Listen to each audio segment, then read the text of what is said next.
Welcome back to season number, what are we at here, Coach? Season number 7 of Courtside. I'm your host, John Brennan, with the head coach, Chris Talley, back for another season. Once again, as we talked with some coaches in the fall, didn't know if we'd ever really get back here in the studio, but basketball is up and running. Welcome back. Good to see you, Coach. I want to say 7, but we'll have to go back to the archives. What year is this for you, as the head? 8. This is year 8, so maybe we took off a year before we started the show, Right. but I think it's probably now the second longest running show on RCTV, just behind Gridiron in the fall, right? Certainly the most popular. That's a discussion between. Well, there's one common thread between both shows. That's the host there, Correct. You do. Maybe they come back for the host, or they coming back for the substance. That's a question we'll never be able to get an answer for. Yeah. So, Coach, we're here in this season. We talked about, people saw, the struggles that existed in the fall with the seasons. And so let's just make sure everybody's up to speed. What happened? We started, we paused, now we're back. So go ahead, just talk through the start of winter sports for here at Springford for you. Yeah, it's just kind of all blended in my head at this point because, each day seems to bring on a new challenge. But the season started a couple weeks later than normal, which everybody kind of assumed would happen. We were able to get all 3 of our tryouts in and then 1 practice, and then we went on that 2-week hiatus. From the county. Say they said shut down. Okay. With the intention of that it was a 2-week shutdown to get through the Thanksgiving holiday, and then everything would resume. I think, in theory, we are all like, okay, this is the plan, but in the back of our heads, we were kind of like, is this it? Is this really going to happen again, or are we just kind of delaying the inevitable? So it was great to see that 2-week ban was, honored, and we got to start back up. And you had to get 10 practices in, which was down from the typical, you have to have 15 practices before you could play any kind of game. So the PIAA convened, which was, definitely appreciated by most people. We got our 10 practices in, and then we were able to open up, last night. Last night with win at Pottsgrove. So let's talk about some changes, too, that you're going to see. Like we saw in the fall, it was very PAC-oriented. So right now your schedule is only playing our PAC schools at this stage, too, right? Yeah, so there's no non-league games. It's all PAC games. Norristown still hasn't, I feel bad for them, and it's a tough situation to explain, but right now they're not playing. Okay, I think it's like numbers, and they've approved, but the numbers are just too high at Norristown. The school board approved them if the numbers drop, if the positivity rate drops in Norristown, East Norton, and Montgomery County below a certain threshold. Okay. So right now Norristown's on the schedule, but they haven't even had practice number 1 yet at this stage. So right now that's going to put us down. So you got 4 other big schools to play them twice. That's 8, and we're playing everybody else in the small schools. So that's 6. So right now you're at 14 games. Yeah. I know we were talking a little bit before the show. Still, people Final Four districts. What's the status of that stage? My understanding in the last I heard that was communicated to me, there is going to be no Final Four, Final Six. I know there was a bunch of different ideas out there. Personally, I said let's just put everybody in because it's going to be pretty tough to find a common like a tournament essentially. Yeah, I got what you're saying. Yep. And if there's if Norristown's out and a couple teams maybe had to go on pause for a couple weeks, like, how can you figure out a best way? Just put everybody in, seed them, and then go from there. But I think the powers that be just kind of nix the whole. Yeah. Especially with people coming to the games is another issue too that we're going to talk about here. Yeah. It's tough to just who you're going to let in, who you're not going to let into these games here, especially if it's like a site where you're holding multiple games too. It's just going to be tough to actually answer questions. I feel like too. But even to crown a champion, like football, you kind of played everybody that was in, and whoever had the most wins. This feels a little different because we're playing our side twice, the other side once, and vice versa. So I don't know how you're going to be able to, with certainty, say this team is I got what you're saying. Yeah. Districts? They're going off. I haven't heard the format on that yet. I know they're tossing that around, but district play is happening, and state play is also happening. Now, what it looks like from the state in the fall is that only our district champ is moving on the states. The idea of 10, 11 teams moving on is gone. One champ moves on, and no playbacks. You're done. You're out. Hit the road. Yeah, that's going to be a tough spot to get. Man, there's a lot of good teams every year. So whoever wins District 1 will certainly represent us pretty well, as they do each year. So we talked a little bit about what's going on now currently in your season. Let's talk about, like, how was your, obviously summer basketball was affected, even just getting ready in the fall, you know, like workouts, whatever. Talk about how you made it through that. Yeah, it was tough because gym space was pretty much not an option. They were all closed down. We did a lot of stuff outside at the local parks. We did some things at Victory Park. We did some things at Anderson Park. We went down to Black Rock Park, tried to change up the scenery a little bit. But yeah, most of it was outdoors. Even when it got cold, we were, still going outdoors, and kind of hold your breath because it's colder. The muscles are a little bit colder and tighter, but for the most part, that's kind of how we handled our off season. And I guess one other big thing that everybody's seeing, and you'll see if you watch the RCTV coverage, you're watching live coverage, you're watching from other schools, everybody's wearing a mask while you're playing basketball. Yeah, now too. It's pretty much non-negotiable. I was thinking when they first put the mask mandate in that I'm like, all right, there's no way this is going to last. There's going to be maybe doctors. When they're on the bench wear the mask, not where they're playing, but yeah. But it's here, and referees, everybody's everybody in the gym's got a mask on. Yeah. So now once again, let's make everybody home. We are more than 6 feet apart, so we want to make sure that we're telling everybody we're staying socially distanced here in the studio too. Yeah, we'd have it no other way here at the RCTV studio, Coach. All right, one more thing here before we talk about the Pottsgrove game. We always kind of talk about players. You lost some guys last year. You got guys back. Yeah. Some newcomers. Talk about your squad that you put out on the floor here so far. Yeah, it's every year. When you have a culture or a program and you have some success, which we've had some success over the years, you're always going to rely on seniors. So every year you're going to have to replace a lot of scoring. So this year is no different. We lost Trey Medeiros. We lost Pat Kovaleski. That's a lot of points on the board. A lot of points from your team last year, yep. But then with that comes new seniors and new opportunities. So this year's senior class is no different. You start with Zach Scrocky because he's our first team all-league returning player. He started partially during his sophomore year, all of his junior year, and he's primed for a big season. And then you go with Nate Santiago as another senior, started last year for the most part as well. Yeah, it gave you some real big kind of like boost minutes, big buckets I felt in some big games last year. Scrocky was kind of like that mainstay, that your point guard, your floor general, they say, out there for you. So you got those two guys back there, major contributors. How about some other guys that we're going to, maybe some underclassmen, maybe like a newcomer, somebody new we haven't seen on the varsity court? Well, if you walk into the gym, I think the first thing you'll notice is our overall team size. We're pretty tall and, more than we typically are. Yeah. And I mentioned Santiago. He's a good 6'4" now. So he shot up over the off season. And then you go Gavin Schauder. You probably visually gravitate towards him. He's 6'8" now. Last year he was probably 6'4".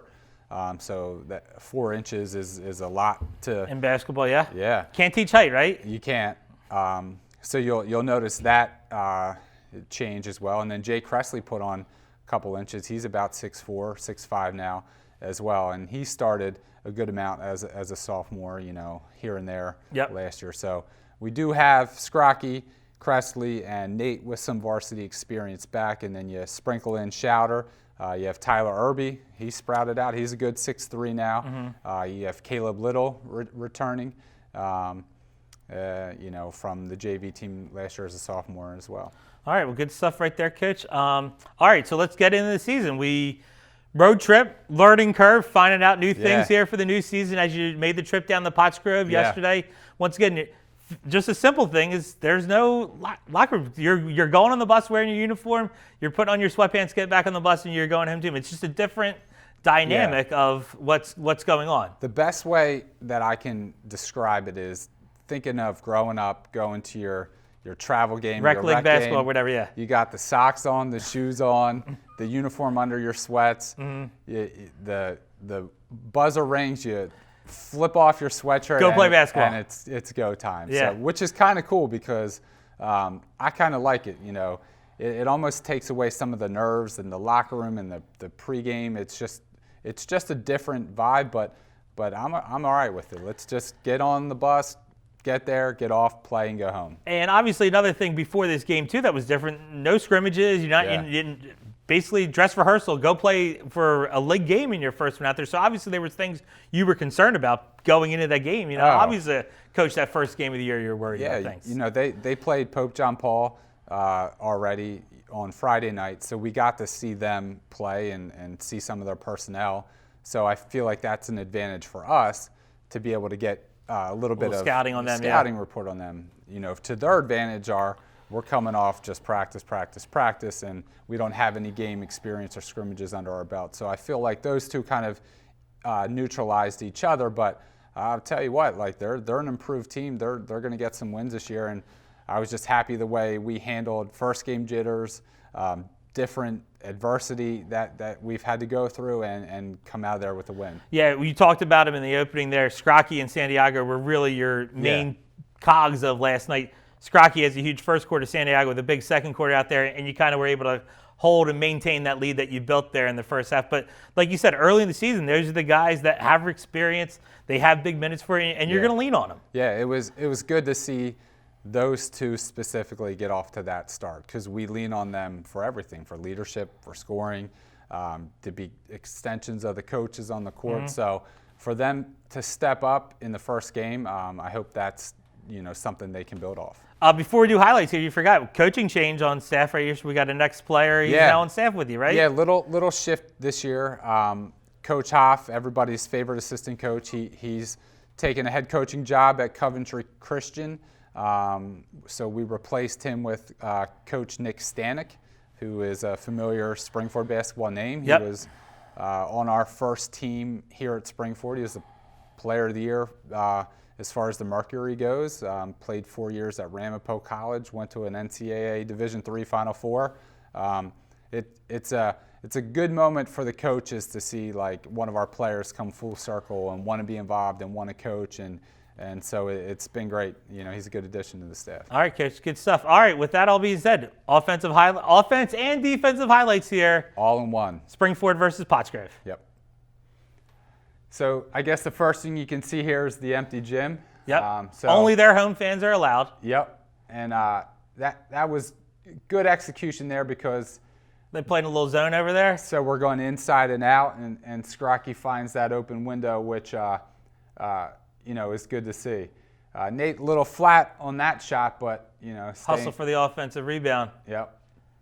And that's one thing that probably separated Nate from last year, from an 8 or 9 point game to a 20-point game last night. He was on those offensive rebounds all night. Looked like it maybe Scrocky with the putback inside there was. Yep. And you got Alex Lewis having an open shot, but you can see a whole host of blue in there, and that's Nate again, just kind of living under there. It's an open shot here for Lewis too, right? Yeah. Got to take that. Yeah. And he'll make that. That's a good shot. He'll knock down. He's got confidence in it, but we made some big minutes for you at the end of last year too. Yeah, he's a sophomore. So there's Gavin. He's our 6'8" guy. Ooh, little. And then Irby. Yeah, nice little athletic offensive follow right there from Irby. Yeah, good high-low. I'd like Gavin to get a little bit deeper, but Irby was there to clean it up. Now we're out in transition, which is where we always want to be. And nice little move to get to the middle there. Yeah, that was Scrocky running the floor. But, you got Jake trailing. He had a kick out to the wing there, too, if he wanted it on that situation. It's good spacing. And Zach made the right play. Here you are playing defense. Yeah, sitting in a little bit of a zone against Pottsgrove, trying to utilize our length with that big lineup there. Make some outside shots, too. Yeah. You can see good deflection. They're kind of just, passing around the perimeter, which is kind of what we want, and Nate's got some active hands, and we're able to get that deflection. There it is, boom. Yeah. Put in the stat sheet, deflection. That would be a Coach Caldwell. Yep, that's a mainstay in Coach Caldwell's stats that he likes to keep. I think there's an all-time deflection leader here at Springford. Shukta? Yeah. Yeah, I mean, yeah. Shukta always going for steals and then leave the rest of us playing defense. That sounds about right. So I guess when you do that, you're going to You get some deflections, yeah. Here you go. But you got a good trap in the corner, causes a turnover. Yep. And that's, some of the times that we're in zone, you definitely don't want to just let the other team get complacent. Now this Here you are trying to get inside. Yeah, he hurt us a little bit. He's a big, strong kid, and Gavin and Cressley did a nice job on him. Early on, he got us in foul trouble. And I'm sure that's where you're talking about. You can't just let him flash to the high post. Let him get that free touch on that basketball. Yeah, there. no. When it gets in high the middle, post is deadly as for a defense. Can't let the other teams get it there. I'd like Nate to finish here, but that the defensive energy and him, running the floor, Irby with a nice steal. Yeah. We got to convert here, but it's almost like he took off too far away. It looked like there too. Yeah. Like I told him, 1 foot, 1 hand, dunk it. Yeah, go up. And get to the foul line at minimum. Good. There you go. Another turnover. Yep. Trying to speed them up a little bit. Sometimes when you're in the zone, teams kind of get lazy. So we try to change it up as much as we can so we don't get complacent and lethargic. Yeah, I think that's one of the things that people have seen in this program. It'd be rare to see Springford play the same defense multiple trips down the court out there, too. Yeah. Tough to prepare against. We'd like to think so, but you never know. All right, Coach, good first segment. We're off and running here. We're going to take a quick commercial break, and we'll talk about the games coming up, all right? Yep. All right, make sure you stay tuned through this commercial break, and we'll preview the Rams games coming up this week. Hi, I'm Peter. There's nothing I love more than sharing vegetables with my friends. Come on in, help yourself to anything. That's why we give our food the utmost respect it deserves. Did you know there are simple steps we can all take to help save food? You can cook it, store it, even share it. Just don't waste it. Because when it comes to food, better ate than never. To learn more, visit savethefood.com. Sure, I look cute now, but when my owner lost his job, it was rough. I was living on the street, and one night, me and this Cocker Spaniel got into it so bad, I wound up looking like an ice cream cone. I cried a little bit, but thankfully I got rescued, so I'm running, I'm jumping, all back to my old self. And I'm ready to give unconditional love, even if you put a lampshade on my head.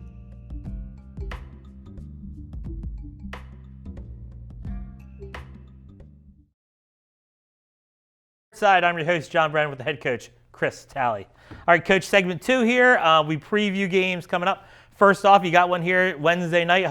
Maybe we'll get this out on the internet machine for people to watch here and preview it out there. Tonight's game is being covered by RCTV. So once again, if you're in that group of people, which is a lot of people can't make it to the games come out, make sure you check out the action on RCTV. Not only is it covered by RCTV, it's live streamed. So we got both tonight, live stream and coverage. I think there'll be some announcers tonight. If you watched the girls in the wrestling yesterday, it was just a stream of the game, but we got some actual RCTV announcers in the house. We got a color commentator and some play-by-play, and I think there's some halftime action in there as well. Okay, and I think this is, once again, we saw it in the fall. RCTV is going to do you the best to bring you as much action here, because once again, times call for it. We're not going to let everybody into the gym. And once again, it's only home fans coming to Springford games only. And so much, it's per household, per kid or something like that. I'm sure there's an allotment of some sort. It depends on the traveling party of the other team, but pretty much it's just our parents.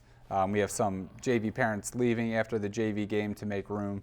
I think everybody's really happy. We're thankful with the district for allowing us, the school board, everybody that kind of had a hand in the pot to let us compete and have fans, and especially thank you to RCTV for providing the top-notch coverage that they do.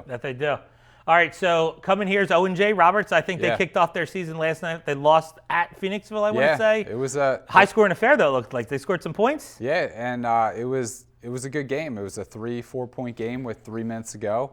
I think Phoenixville hit some foul shots at the end, but they had a freshman get his first varsity start and had 19 points. That's pretty good for a freshman in their high. And again, Phoenixville's obviously got back. They got guys that know what they're doing there at Phoenixville. So to score 19 as a freshman is a big deal. Yeah. So we're looking out for him tonight. What number is 3? 3 for O&J. Watch out. Yeah. You could tell physically he kind of is smaller for a freshman, or not for a freshman, for a varsity basketball player, but he doesn't play like it. He's confident. He's got range. He's good, and he belonged out there. So we'll have to. It's not just him. They have a good cast as well. And obviously, in this shortened season, every game really has that sense of urgency. They don't want to start off their season 0-2 here. You're going to have that energy coming here. Yeah, and we're both playing back-to-back, so it's a testament of our wills at this point. All right, and then Friday night, home or away, you guys? At Methacton. You guys are traveling to Methacton. Methacton, obviously, with the win last week, I think they won at Pottstown going away, and I think people thought they graduate. First off, we talked about Methacton could have been a state champ last year, too. They could have been a state champ in basketball, but they did. They graduated a ton of scoring. Yeah. Their coach, had his run. They have a new head coach out there, but it doesn't look like they're skipping a beat either. No, I mean, they have Brett Byrne back, who was a starter. You can't take anything from him. He earned that 5th starting spot last year, and he has all that game experience. He's a good player. And then you have Hargrove, who's 6'7", athletic. He played monster minutes for them. So it wasn't like he was a role player either. He was somebody in their regular rotation. And then they got a transfer from Souderton, who was an all-league player at Souderton last year. That helps the cause, yeah. That anytime you can add an all-league player, that's going to be a good addition. And the coach came from within, too. It's not like they went out. So he knows the personnel. He knows the program. It's not like they're starting anew, I would say, at Methacton, right? And first-year coach is gonna, not that coaches don't always work hard, but you're gonna really, really want to put your stamp on things and make sure you're covering all your bases, and they're gonna be prepared and they're gonna play hard, and he wants to create his name as well. So. Always a tough task for the Rams to go on the road to win in Methacton's gym too. Just throughout the years, the amount of wins we have down there got to be a smaller number. Tough gym to go and play at. Yeah, no, especially when Woodward was there. Yeah. That was like it. Almost kind of. I don't want to say chalk it up, but we didn't win too much when he was in that gym. So it'll be nice to not have a 6'10" guy to deal with. And they always had the student section come out, so no student section too. You'll take also, right? It's a great place, a fun place to go. We enjoy going there. And now we played on Tuesday, but it looks like the league pattern is going to be Monday, Wednesday, Fridays for you guys. So that means we're going to talk about next game for you guys Monday next week, Upper Perk, right? At Upper Perk, So early road test for the Rams this year. Yeah, we're again at this point. The road. Just play. Just get us on the bus. We'll play. We just want to get games in. And Upper Perk have any action? Yeah, they played last week. Pottstown. They blew a lead late, and I think Pottstown ended up coming up with a 4 or 5 point win. But yeah. And you're going to see records change here because once again, there's such a flux of games in such a short amount of time. Teams can string some things together here in a hurry and get on a roll here too. Yeah, there's nobody taken for granted this year. I think as a league. We've mentioned the Woodward effect. He's gone, and I feel like everybody's kind of rejuvenated and feels like they have a chance this year. And Upper Perk and Methacton, everybody's in the hunt. I forget. Did Trey go somewhere for basketball? Does he try and? I forget.